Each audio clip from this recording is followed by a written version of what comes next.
They took me to Brewster, Putnam County, so about 40 minutes away by car.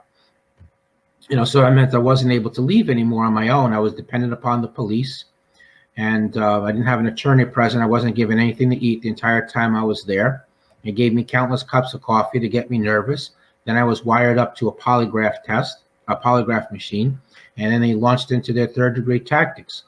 So they raised their voice at me. They invaded my personal space. They kept asking me the same questions over and over again.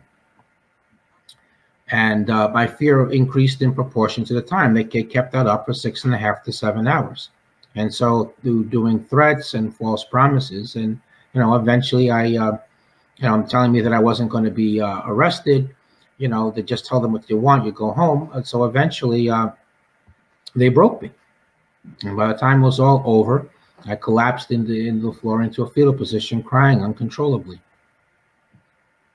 Did they say you failed the polygraph exams? They did. They did. They started with that, and then they said, they started with, they told me I failed the test, and then they told me,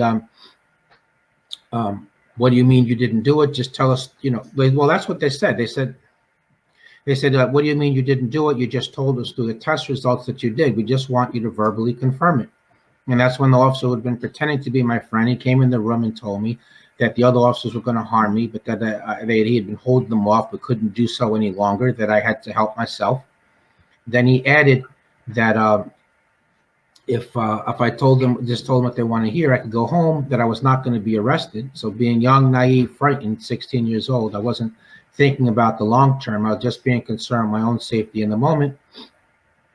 And I made up a story based upon the information they gave me in the course of interrogation.